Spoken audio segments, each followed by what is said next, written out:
Este video tendrá una dinámica distinta a los anteriores. En esta ocasión escucharemos sobre el proceso creativo para la construcción de la narrativa de la película El otro Tom, por parte de la co-guionista y codirectora Laura Santullo. Ella también es guionista de los largometrajes La Zona, La Demora, Desierto Adentro y Un monstruo de mil cabezas. Estos dos últimos escritos en colaboración con Rodrigo Pla. Estoy muy contento de compartir con ustedes esta entrevista. Y bueno, sin más preámbulo, pasemos a la entrevista.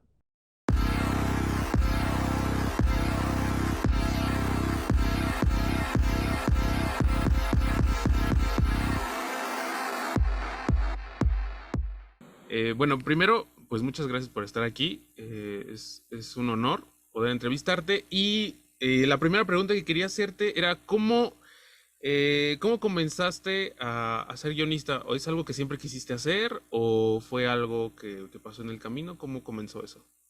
Bueno, no, en realidad no era mi proyecto de vida. Yo incluso estudié otra cosa, o sea, mi carrera es de actuación. Curiosamente, eso fue lo que yo estudié. Estudié, quería ser actriz de teatro, más específicamente. En aquel entonces yo vivía en Uruguay. Yo tengo una vida un poco doble en ese sentido, una nacionalidad un tanto doble entre México y Uruguay. Viví aquí de niña, pero luego regresé a Uruguay y en mi etapa universitaria estaba allá. Estudié en un lugar que se llama el Teatro El Galpón, que curiosamente fue un teatro que durante el exilio, era la dictadura militar en Uruguay, ese teatro estuvo exiliado en México, o sea, toda esa gente vivió también en México y fueron parte como de mi vida también infantil, porque mi mamá trabajaba allí, era la administradora del teatro, y por lo tanto yo siempre tuve un vínculo muy estrecho con ese grupo teatral. Cuando llegué a Uruguay, bueno, hice la preparatoria, etcétera, y luego en la universidad decidí estudiar actuación, y eso fue lo que hice. Pero luego de un tiempo me vine a vivir a México nuevamente. No era tampoco un proyecto específicamente, casi que me vine a comer unos tacos y aquí me quedé. Y en ese entonces todavía durante un tiempo hice algunas cosas de actuación, sobre todo por muchos años fui cuentacuentos, fui narradora oral y trabajé en muchos restaurantes y lugares. Y en determinado momento de la vida empecé también a escribir literatura, narrativa, un primer libro de cuentos que se editó con el nombre de El Otro Lado. Y por aquel entonces conocí al que sería mi marido y con quien trabajamos juntos, y él vio que yo estaba escribiendo, etcétera, y me invitó a trabajar con él en un cortometraje que estaba haciendo entonces, que se llama El ojo en la nuca, que está protagonizado por Gael García Bernal, un muy jovencísimo Gael García Bernal, obviamente. Y entonces, como ese cortometraje que Rodrigo quería hacer, lo quería filmar en Uruguay, eh, me convocó un poco para ayudarle en investigación y un poco me fui interesando en el medio cinematográfico, en el lenguaje cinematográfico. Hice un par de talleres con el maestro Nacho Ortiz, que es un súper maestrazo.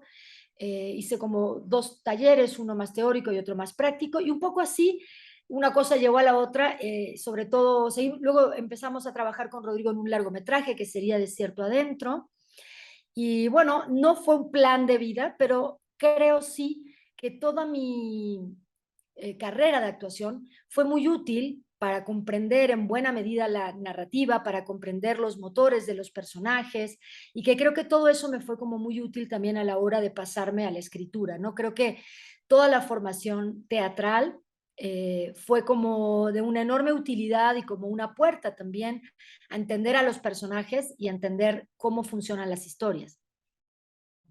Bueno, y ya que estamos hablando de los personajes y para entrar en el tema de la película El otro Tom, eh, bueno, preguntar un poco de dónde surgió la idea para esta película. Pues mira, es una película que nos tomó varios años. Tiene mucho que ver, Rodrigo y yo tenemos hijos. Ahora son grandes, pero en aquel entonces eran mucho más pequeños cuando empezamos con esta idea, estaban todavía en primaria. Y de alguna manera la temática de la película, que podría ser el tema de los trastornos psiquiátricos infantiles y la medicación en la infancia, la medicación psiquiátrica, nos surgió como inquietud más como padres primero que como artistas, digamos. O sea, no, primero fue como percibir que había en el entorno una enorme cantidad de niños que empezaban a ser medicados, que la conversación de mi hijo tiene TDA era algo frecuente, De alguna manera nos pasó que la historia llegó a nosotros como a través de la vida misma, nos llamó la atención, empezamos a investigar, ya pensando que había allí algo interesante como para hacer una película. Lo primero que percibimos es que había como una gran controversia en torno al propio trastorno por déficit de atención, es decir, gente que creía que era un invento de las farmacéuticas, gente que creía que era una realidad biológica incontestable, de todo un poco. Da la casualidad que la mamá de Rodrigo es psicoanalista y ella y especialista en niños, entonces ella nos dio un montón de material teórico, digamos,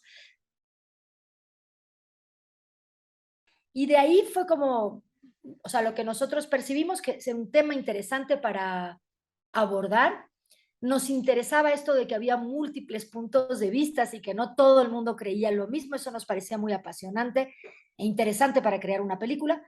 Y luego en determinado momento, después de toda la investigación, que nos tomó mucho tiempo, hubo un momento que dijimos, bueno, todo bien con esto, pero ahora hay que aterrizarlo en una historia, en unos personajes específicos, ¿no? Y ahí fue que creamos a esta mamá soltera, con una situación económica muy precaria, que vive como migrante en El Paso, Texas, y a su hijo, muy inquieto, muy inteligente, pero que a veces también puede resultar un incordio en el salón de clases o para su mamá. Y bueno, fuimos como inventando esta pequeña familia, de alguna manera, e inventando sobre todo lo que creo que es el gran asunto que queríamos transmitir, y es que la vida misma no puede ser etiquetada, no puede ser reducida solo a tú eres TDA o tú eres gay o tú eres blanco o tú, o sea, que cada individuo, cada persona está atravesada por múltiples circunstancias y características.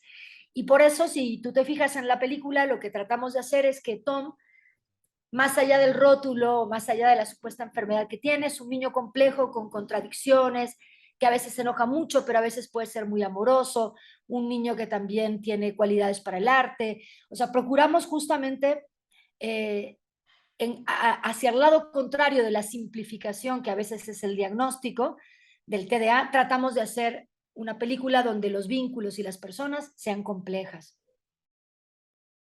Sí, bueno, ahorita tengo ¿cómo se llama? Una, un conflicto porque, bueno, vamos a tratar de seguir esto de los personajes porque hay una pregunta muy específica que te quiero hacer sobre una escena bueno, te lo voy a hacer de una vez. Sí, sí, sí, sí. Sí. Bueno, esta es como ya la sección de, digamos, de spoilers para el que no haya visto la película, esta es como la advertencia, pero la escena del auto, la escena del Sí. auto, cuando salta Tom, o bueno, cuando nunca se decide si salta o no, eso ya será interpretación de cada quien. Cuando yo vi esa escena en el cine, mi mandíbula tocó el suelo. O sea, fue muy impactante, digamos, es un punto de quiebre en la historia, pero además, pues es muy intenso. Y quería preguntarte, ¿fue esa escena algo que siempre tuvieron en mente o fue algo que fue surgiendo? ¿O o digamos, cómo la fueron diseñando, cómo la fueron creando? O Bueno, es una escena muy, yo creo que también es, ya, nosotros también creemos que es tal vez la mejor escena de la peli, o sea, por cómo está construida cinematográficamente hablando, incluso desde un poco antes, desde el momento en que él se monta en el coche, o sea, todo ese evento más allá del cierre, creemos que, ahora sí que creemos que nos quedó bonito. Pero bueno, sí, sí existía desde el guión y desde un guión muy primario la situación en la cual él caía o se arrojaba del coche.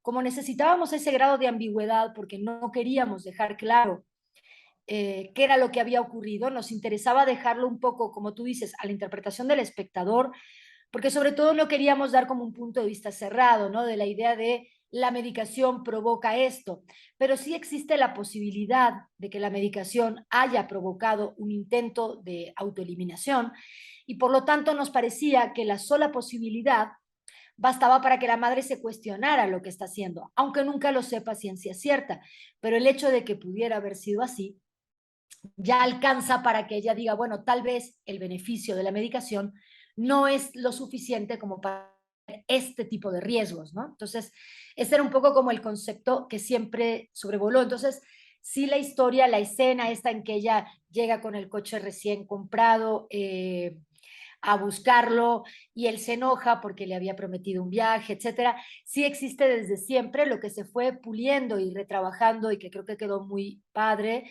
es cómo generar esa ambigüedad en pantalla, o sea, cómo hacer que el niño cayera, y fue una gran elaboración, sobre todo de Rodrigo, obviamente, y Yodei, que es fotógrafo, de mucho trabajo de pensar como la escena en sus planos, justamente para no develar antes de tiempo, para no hacerlo obvio, para que fuera inquietante, ¿no? Tiene todo este momento incluso en que la puerta, primero ella abre y tú estás escuchando que hay una puerta abierta, pero una vez que ella se retira, la puerta de su lado del coche se cierra y seguimos escuchando que hay una puerta abierta. Y luego entonces la cámara corrige y vemos que es la puerta posterior y que Tom se ha caído. Entonces, sí hay como una construcción muy, muy fina y que creo que ayuda como esto, a generar como una cosa muy inquietante y a la vez ambigua, donde nunca sepas a ciencia cierta qué pasó.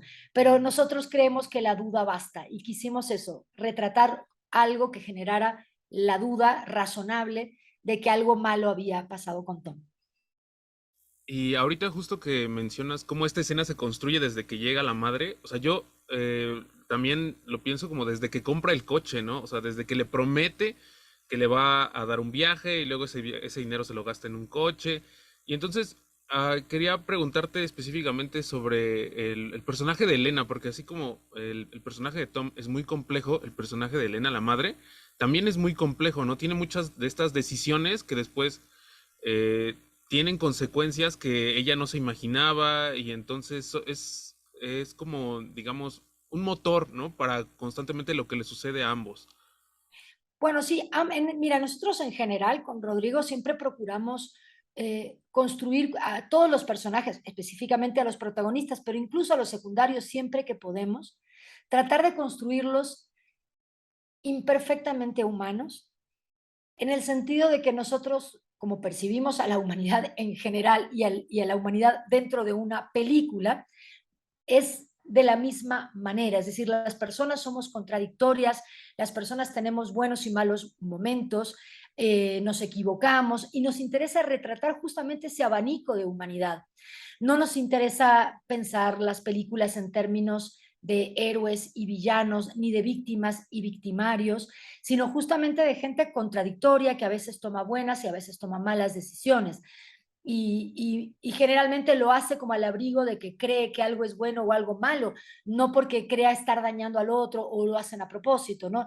Y en el caso de Elena en particular, justo nos interesaba construir una madre muy joven, una mamá que también tiene como pocas a su alrededor, es una mujer bastante sola en un sentido, es decir, no tiene una familia que pueda ayudarle a criar ese hijo, etcétera, un padre ausente, todo un conjunto de situaciones que da como a esta mujer un poco explosiva, impulsiva de a ratos, incluso puede ser hasta agresiva, hay un momento ahí con la directora que lo es, pero que al mismo tiempo es una madre como muy amorosa de ese hijo Tom y que en toda la película no para de intentar una y otra vez mejorar su relación con el hijo, entender lo que le está pasando al hijo y sobre todo procurar el bienestar de Tom, ¿no? Nos importaba eso, pero también nos gusta la idea de creer que es una mamá más aterrizada. A veces las imágenes que tenemos sociales de la maternidad son muy idealizadas, ¿no? Madres perfectas, madres siempre dispuestas, y creemos que la maternidad no es eso. En la vida real, ser padre, ser madre es mucho más complicado. Hay momentos donde te cansas, hay momentos donde te hartas. Y más en una situación como la que ella tiene, donde está muy sola con el hijo, donde no tiene tampoco tiempo fuera, por decirlo de alguna manera. Entonces, queríamos también construir como una imagen de la maternidad distinta, no idealizada, eh, contradictoria, como creemos realmente que son los vínculos maternos e incluso paternos. O sea, creemos sí que la maternidad y la paternidad no son siempre un campo de rosas, ¿no?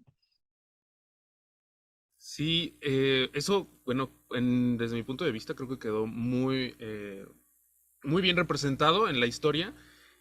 Lo de la soledad también me parece muy interesante. Hay una escena muy bonita en donde están los dos como en la nieve cuando se les descompone el coche y entonces ella le tapa los oídos a él y le dice así es como yo escucho. Y entonces te das cuenta que ambos personajes tienen como este conflicto para comprenderse y ambos se sienten muy solos, ¿no? También hay a lo largo de la historia esto yo quería preguntarte específicamente de los reflejos. Hay muchos reflejos a lo largo de la película, ¿no? Hay muchos espejos, hay muchas ventanas. ¿Fue esto algo a propósito o cómo estuvo? Hay una búsqueda estética como específica vinculada a la idea de lo otro, los reflejos, o sea, el otro tom tiene como, desde el título hay como varias vueltas involucradas a la idea de la otredad. Eh, una primera es que incluso hay un diálogo dentro de la película, que es el tema de el Tom cuando es Tomás a secas y el Tom medicado. Hay un otro Tom que es el Tom de las pastillas. Hay un momento, si te acuerdas, les gusta mucho más, o sea que a los demás les gusta más el Tom, cuando ella le dice, bueno, es que ya estamos haciendo muchos spoilers, pero bueno, hay, hay un momento en donde se menciona la idea de un otro Tom, o sea, un Tom que es él al natural y un Tom que es él cuando toma pastillas. También hay una especie de guiño, si se quiere, dentro de la película, a Tom Sawyer, al personaje de ficción.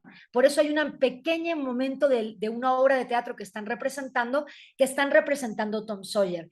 Y nosotros siempre decimos que si Tom Sawyer fuera un personaje real, no de ficción, en nuestros días, con toda la inquietud que ese chico tenía, con toda la sagacidad, pero también era bastante insoportable que tenía, seguramente estaría de pastillas hasta las cejas. Entonces, y un tercer asunto con lo otro es justo la idea de los espejos y de los reflejos, tratando también de conectar con la idea de que no todo es lo que parece.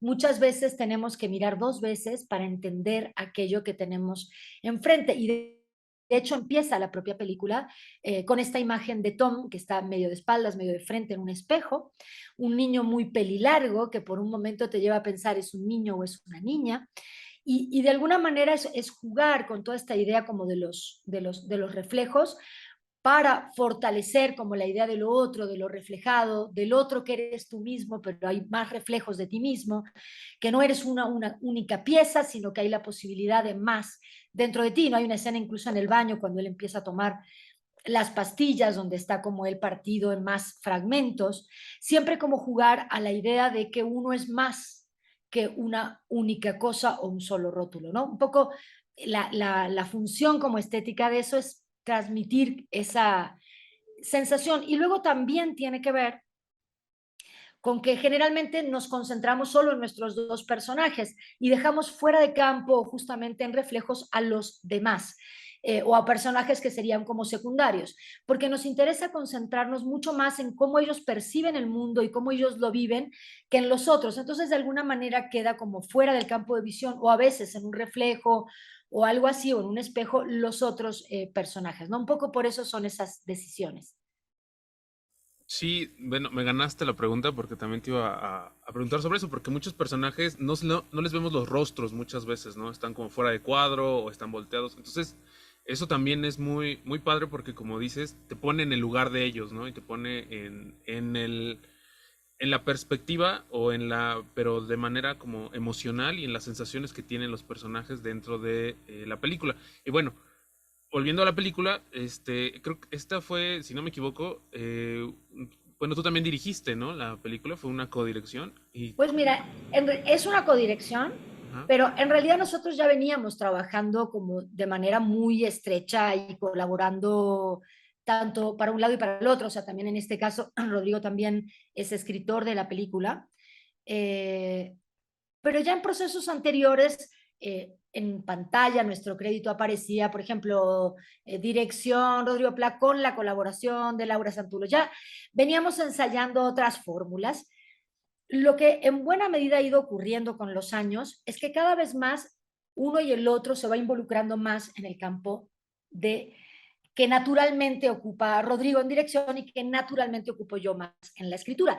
Lo cierto es que dentro de este equipo que nosotros formamos, Rodrigo es más director y yo más escritora. No obstante, lo que ocurrió un poco con este proceso, que fue muy largo, de algún modo sentimos que cada vez más nos involucrábamos en decisiones que atañían a la dirección yo viceversa, Rodrigo en la escritura, y por lo tanto sentimos que el resultado final tiene que ver con una concepción de los dos. Más allá de quien haya desempeñado estrictamente cada fragmento o parcela de la tarea, sentimos que sí es un concepto que entre los dos inventamos, creamos, empujamos y logramos llevar a la pantalla, y un poco a eso se debe. También hay otra pequeña característica, y es que nuestros hijos ya son mucho más grandes, y ahora ambos podemos ir mucho más. Yo antes al rodaje iba como fragmentos, no iba un rato, me regresaba, y ahora yo pude participar también más, y a la vez Rodrigo también estar mucho más presente como en los procesos de escritura, ¿no? Un poco se debe a cambios vitales también, ¿no?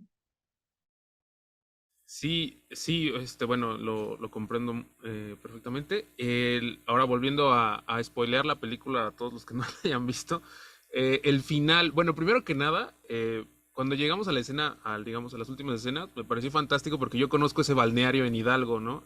No me digas. Sí, entonces inmediatamente lo reconocí, me sentí emocionado, ¿no? Me sentí parte de la película, pero me gustó mucho, volviendo a lo de los reflejos, bueno, yo no sé, a lo mejor me clavé mucho, pero vemos una escena, un pequeño fragmento donde hay unos pececitos, ¿no? Encerrados en esta pecera con sus reflejos, y en el final vemos a la madre y a Tom y a la madre como sentirse libre, ¿no? En el agua, digamos, del balneario.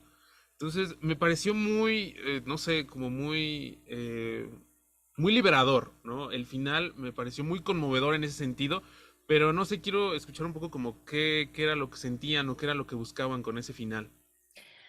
Bueno, mira, ahí tuvimos el final, tuvo distintas incluso versiones. En una época efectiva, hace mucho tiempo, una versión del guión, efectivamente iban a la playa, eh, pero luego con el trabajo hecho con Rodrigo fuimos como viendo de que la posibilidad de que el papá no fuera realmente un surfista, o sea, la idea de que él tiene un poco más idealizado al padre de lo que corresponde nos fue interesando. Y entonces surgió la idea de utilizar uno de estos balnearios, eh, justamente para jugar de que no todo es lo que parece. Tú toda la película alrededor de la tabla, pues parece que el papá hace surf y que si van a ir, ¿sabes?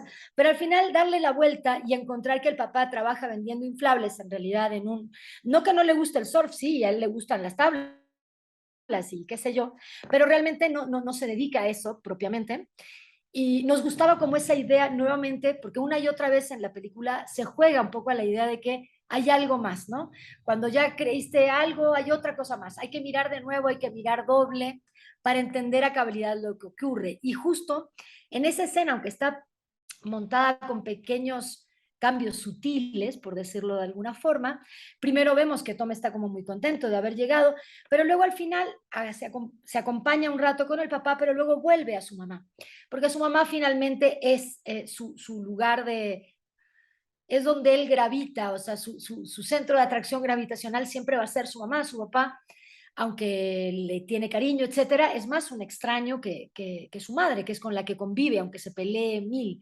Entonces, nos gustaba de alguna manera que él va con el papá, qué sé yo, pero siempre vuelve como a su mamá, e incluso tal vez hasta un poco enfurruñado de que el papá no le hizo tanto caso, tal vez, ¿no? Pero sin duda lo que nos gustaba de cerrar con ellos juntos en el agua es que sí hay una suerte de un momento de paz.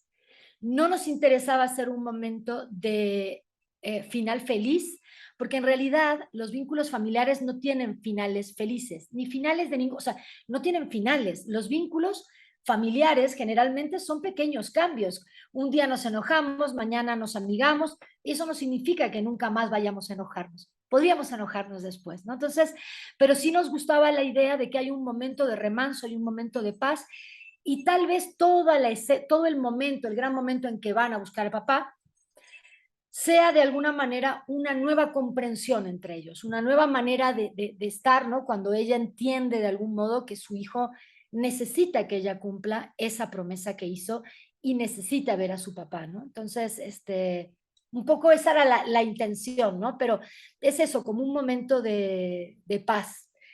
Tú usaste la idea de liberador y creo que también hay algo de eso, sobre todo porque ella es una mujer también que trabaja todo el tiempo, ¿no? Entonces, también es como yo creo un momento de remanso para ella estar ahí, simplemente tirada ahí en el agua, ¿no? sintiendo el agüita sobre el cuerpo.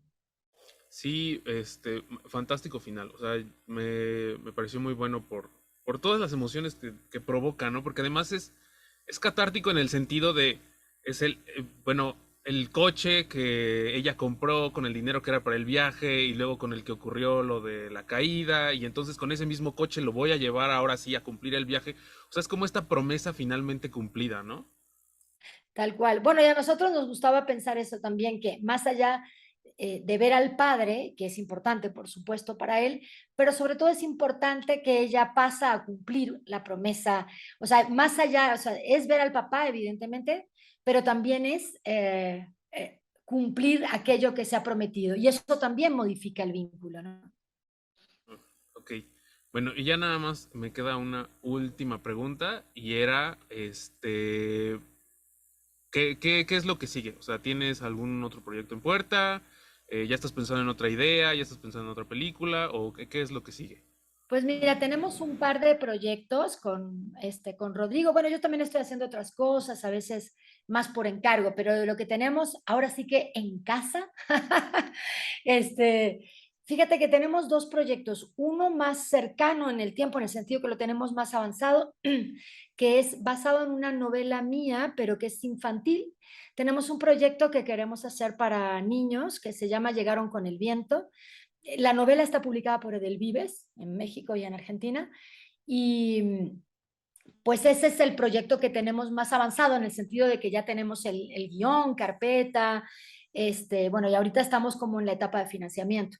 Y luego tenemos un segundo proyecto que transcurre más en una radio, que tiene que ver con la censura, que tiene que ver con el humor, los límites del humor, ¿no? En un momento donde los límites del humor están muy constreñidos y muy cuestionados, pero ese es un proyecto que todavía nos va a tomar más tiempo, o sea, apenas estamos en la construcción del guión, pero son como los dos proyectos que tenemos como más claramente en puerta. Ah, me parece excelente y ojalá pronto pues podamos ver esos proyectos también. Y bueno, muchísimas gracias por esto de nuevo. Yo ya no tengo más preguntas. No sé si quieras agregar algo más.